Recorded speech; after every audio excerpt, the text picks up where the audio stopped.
Well, we made it to the end of the year, and I have collected 400 CDs this year. Honestly, I think I bought more last year, but 400 is still quite a lot. And with a bunch of CDs, you're gonna find some pretty bad shit. And so in this video, I'm gonna let some anger out and talk about some of the worst CD discoveries I've made in 2024. Now, quickly, I want to make sure people don't get the wrong idea. This is not top 10 worst albums that came out in 2024. This is top 10 albums that I listened to that just so happen to be pretty bad that they're in the bottom 10. Future Bryer here. So it wasn't until halfway through recording when I realized that I accidentally pulled out 11 CDs, and I thought to myself, should I cut it out? And then I thought to myself, nah, screw it. This year, you're going to get a top 11 worst CD discoveries of 2024. Don't expect this every year, but regardless, let's get on with the video. So here they are. We have them right here. These are the 10 that we're going to talk about. And we're going to go through each one by one. And, I'm sure most people don't like me being too negative, but, sometimes you just gotta let it out. So if you enjoy these types of videos, please give it a like, subscribe if you are new, and without further ado, let's jump right into it. Coming in at number 10, honestly, the first couple aren't horrendous, but they're kind of albums that I'm like, So, and by the way, this is all just my opinion, by the way, so if you have any problem with any of the albums I'm going to talk about, please don't take it too personally. But I will say there's one band that's going to appear surprisingly quite a bit. So the first album is called Kiln, and it's by Fleetwood Mac. Yeah. So this album right here is, I believe, their fourth studio album. And what's notable about this album is that it's the first album without their founding member, Peter Green. He had left the band. And so all you have is the lineup of Mick Fleetwood, John McVie, Danny Kirwan, and Jeremy Spencer. And really, the main reason why it's this low out of 400, I know, is the fact it's pretty forgettable. I'm looking at the track listing right now, and I honestly cannot tell you how each one of them goes. I know, Jeremy Spencer does his 50s homages, which are kind of whatever. And, this is actually, this is Danny Kirwan's here, and he's doing okay, but honestly, comparing the work he did on the last album, which is Then Play On, it's kind of a downgrade a little bit. And yeah, and it's just, like I said, it's pretty forgettable. It's fine. It's okay, kind of okay. If you were to say you would like this album, I wouldn't argue with you too harshly. But for me, it's an album that I got really nothing good or bad things to say. It's an album that just exists. So it's number 10. Not the worst, but comparatively, it's one I'm probably going to go for the least. Number 9 might be a controversial take, because I know there are people that really do like this band quite a bit. And to some people, it's a good debut. But for me, didn't quite click. So number 9 is going to be Mr. Fantasy by Traffic. Again, if you were to tell me you like this album, I wouldn't argue with you. I can probably see the appeal, but I'm just going by how I feel. And for me, the blues and the psychedelic rock don't quite gel here. It could work. I'm not saying it doesn't, but for me, for this particular album, it just didn't click. It was just kind of there, and honestly, there were times it almost borderlines meandering at times. There are, the song Dear Mr. Fantasy, that's kind of a classic in their catalog, and that's a good song. I'm not going to narc that one, but really everything else borderlines on, it's either okay to not that memorable. And yeah, again, it's not the worst thing I've heard, but to me, this is another one I'm not going to go back to too often. Honestly, I think they would go on to make a lot more albums here. that are a lot better in my opinion. The guitar work's decent, it's okay enough. Vocally, also kind of disappointing because Steve Winwood is a great vocalist, but I feel like his vocals don't really shine here. I don't know. Again, that's just my take on it. Again, if you like this album, fine. For me, not really my thing.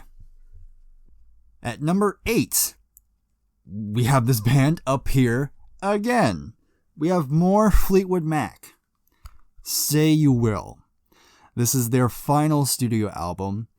And, you know, there's a couple big reasons. One, there's no Christine McVie, because by this point she was out. She left the band. And so it was basically just Lindsey Buckingham, Stevie Nicks, Mick Fleetwood, and John McVie. And really, Christine is incredibly missed. I'm hearing this album and I'm expecting to hear Christine, but it never happens. And it doesn't help the fact that there's some okay songs, but I gotta tell you, Lindsey, my man, please, for the love of God, stop trying to be artistic. I've said this before, and again, it might be a hot take, but, you know, I was not impressed with the work he did on Tusk, and I'm really not impressed with what he brings here. Again, he's trying to be experimental, he's trying to play around with different structures and different rhythms, but to me, it just comes off as very, I don't like using the word, but it comes off a little pretentious.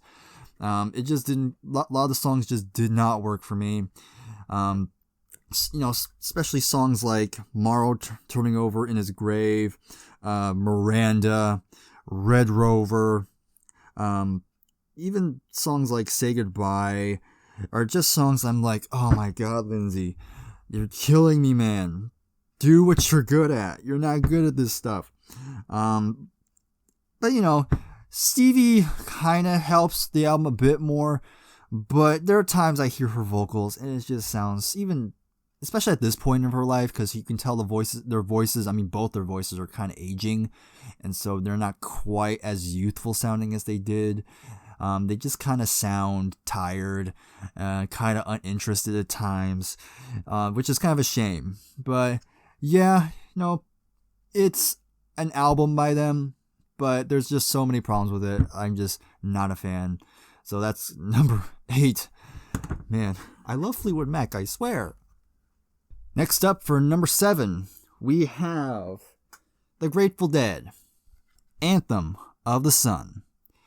So I've had a few Grateful Dead albums prior, and you know, some of them are fine. I would not consider myself a Deadhead by no stretch, but they've made some music that I'm like, okay, I can kind of vibe with this. But this is kind of like a big album for them, from what I've gathered, and I guess I can see why, but again, it's just not for me. You know, it's basically this kind of psychedelic, acid rock, sort of a lot of jamming on here, kind of bluesy, and a lot of these songs are really long. And for me, I don't know, it just doesn't really resonate with me. You know, I can get behind jamming, but a lot of the tracks on here just sound like they're not really going anywhere. Like, sometimes they'll get into a groove that I'm like, okay, I'm starting to get this, but then it just ends. And so now you're kind of just left feeling like, okay, what was the point of that? It's, you know, it's, again, I want to have more things to say about it, but it's really not much else to say. I mean, if you are into this music, then by all means, good on you. But, you know, this is not my favorite version of the Deadhead. You know, when they go for a more more country-ish sound, I think it works a lot better. At least for me, at least in the studio. I mean, people say their live albums are really great, so I have not dived into them yet. But if you have any recommendations, please let me know. But yeah, it's just not my thing. That's all I'll say about it. But again, it is what it is.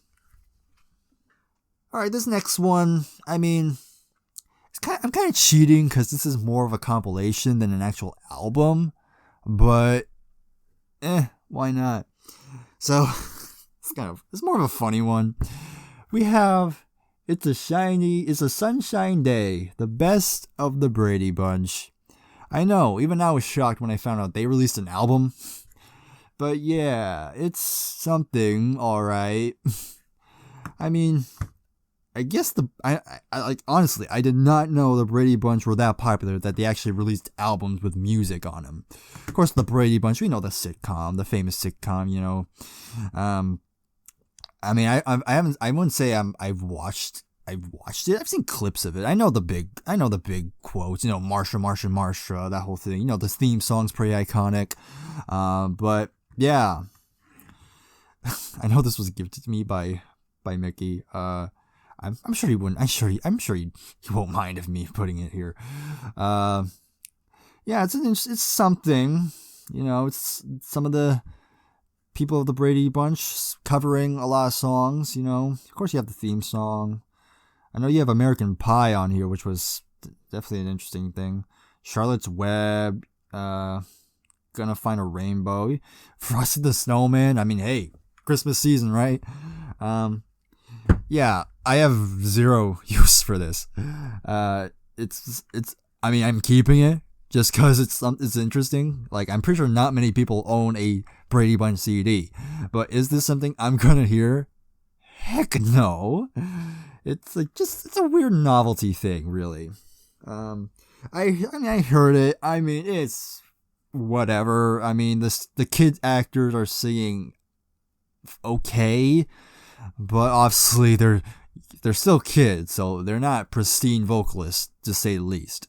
But it just speaks for itself, really. It is what it is. Brady Bunch. Who would have thought? All right, number 5.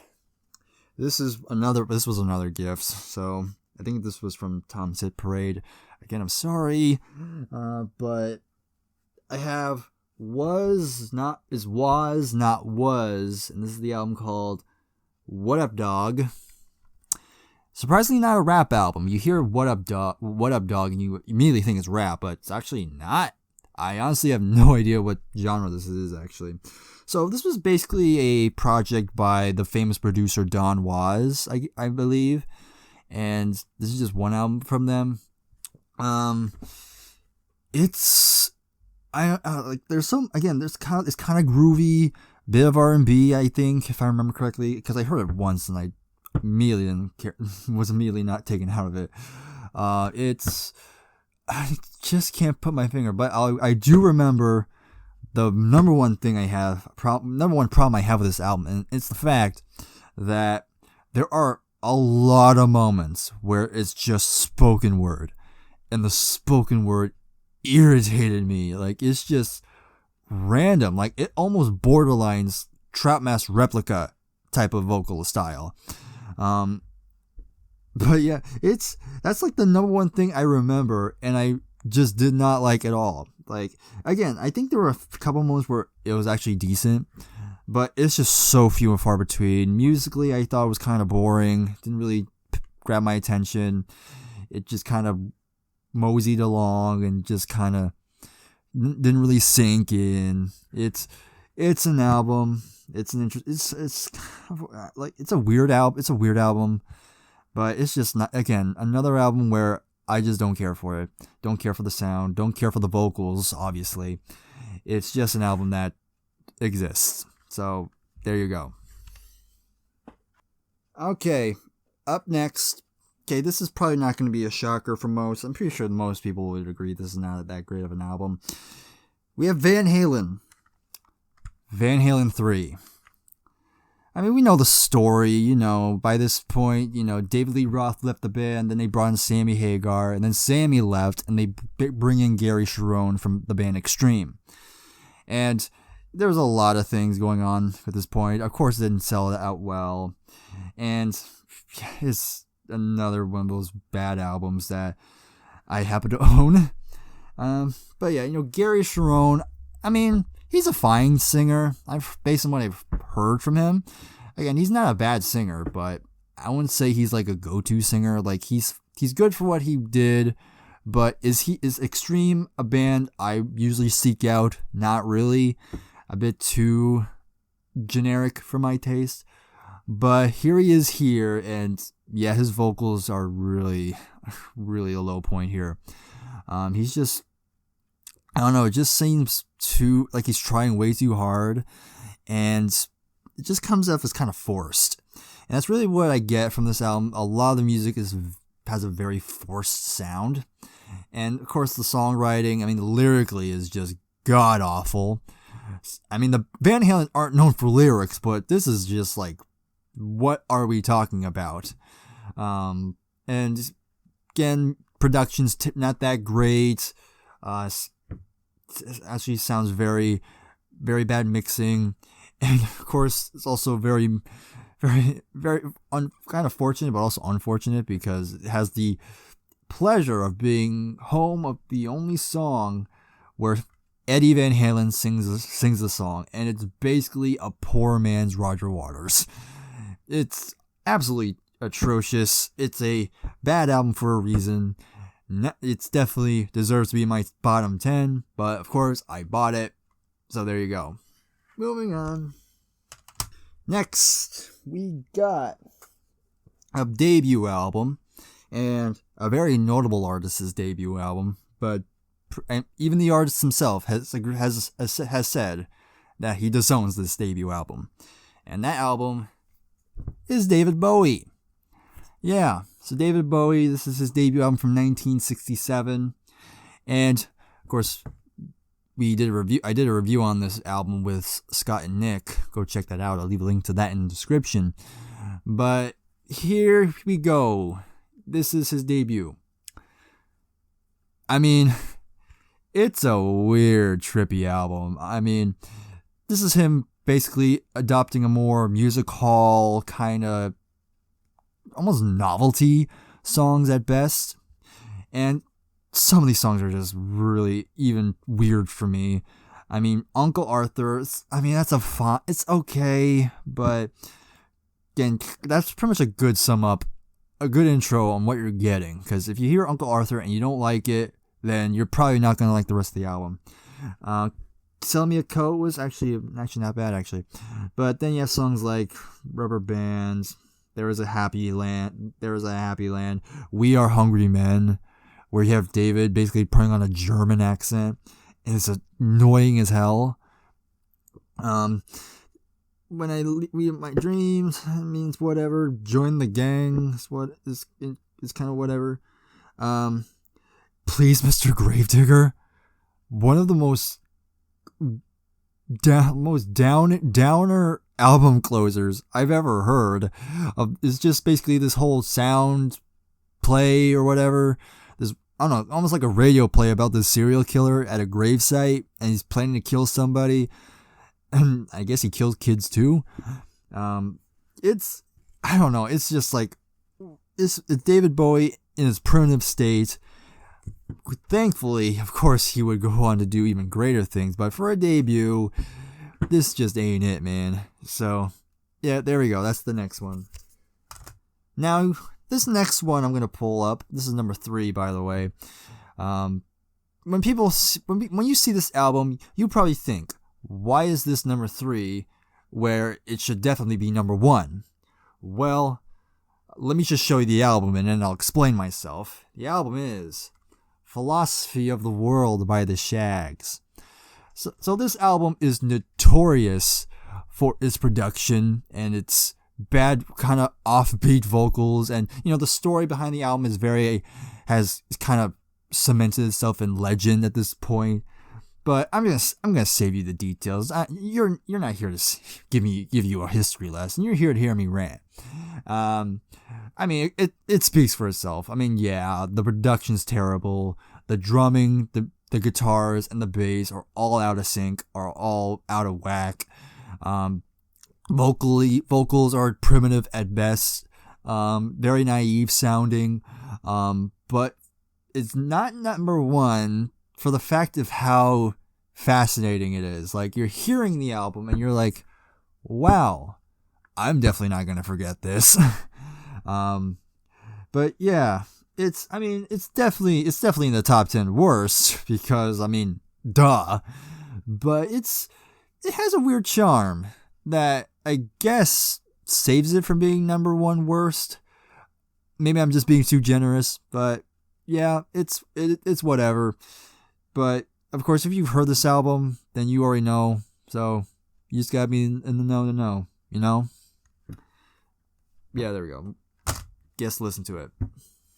Number 2. Alright. You're gonna see this album, and I actually trashed this album not that long ago, so I'm probably gonna keep it brief. Sonny Bono. Interviews. I mean, I talked about this album fairly recently, and I'm pretty sure there's some of my friends thought this was going to be number 1. Well, sorry to burst your bubble, but there's one album that I think is actually worse to me. And I'll explain more when we talk more about my number 1, but again, I've talked about before. Again, this is another example of psychedelic music and kind of a folk sound, kind of not gelling. And again, the vocals, absolute trash. I mean, Sonny Bono, again, cannot sing to save his life. I mean, it works for a time. It's of the time. And again, when he was with Cher, there was a kind of a, how you say, there's kind of a, I guess there's a charm to it. Like, you hear it, like, you know it's bad, but you're kind of like, good effort. Good job, Sonny. You got this, man. Like an underdog almost. But when he's by himself, all that charm goes away. Because you're just left with a poor man's Bob Dylan, basically. And if you don't like Bob Dylan already, then you're really not going to like this. Like, you hear this album, and you don't like Bob Dylan's vocals. You hear this album, and you're like, man, Bob Dylan is basically Freddie Mercury. Yeah, terrible album, very boring. I mean, the first song's 10 minutes. I already talked about it. I made a short of it. But shockingly, still not number 1. So what could possibly be number 1? Well, we'll get to it right now. And the number 1 worst album I heard in 2024, it goes to Mr. Wonderful by Fleetwood Mac. You're probably thinking to yourself, how the hell does Mr. Wonderful beat out the Shaggs, Sonny Bono, what else? Don Was or whatever, David Bowie's debut. How the frick does this beat them all? Well, I'll tell you, right here, right now. I have never listened to an album that infuriated me. Like, this was bad, but at least it was kind of the bad in terms like, I'm like, okay, it's this, but it didn't make me mad. It just made me depressed. This one legit pissed me off. I'll go through the tracks right now. You have Stop Messing Around, which is this, this is Fleetwood Mac at their bluesiest. And if you love blues music, then maybe you enjoy it, but I gotta tell you, if you genuinely think this is a great album, please give me a reason why. I don't get it. I mean, Stop Messing Around is a decent blues rock track, but it's nothing to write home about.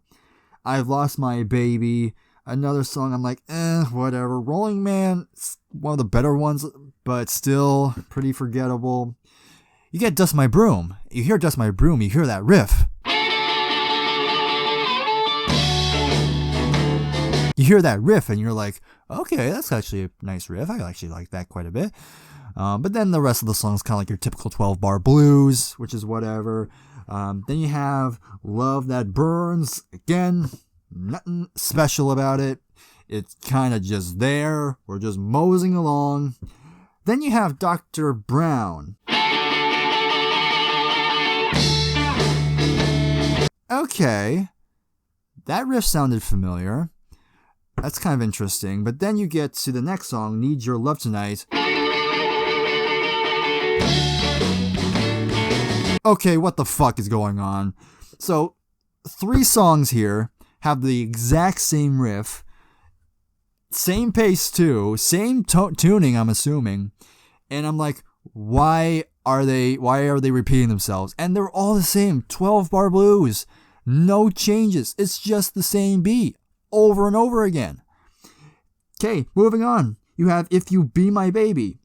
I don't remember it. Evening Boogie. Don't remember it.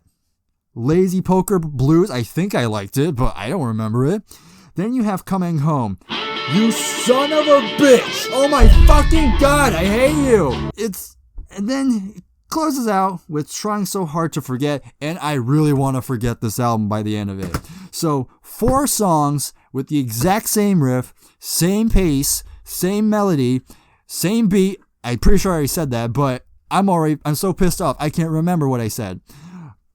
So yeah, and also terrible cover too, like, this is like, I mean, it's kind of meme worthy, I'll give it that, but still, Mick Fleetwood, why are you doing this, man? Why are you trying to be like that? But yeah, I hit the mic in my rage, but I'll leave it in because it makes it authentic. But there you have it. So sum up, it's number 1 because I think so far that's the only real album to truly piss me off from start to finish. I mean, there are albums there are moments where I get pissed, but as a whole album, yeah, the fact that it insulted my intelligence by playing the same damn riff 4 times is inexcusable. And again, there are people that like this album, like, for real?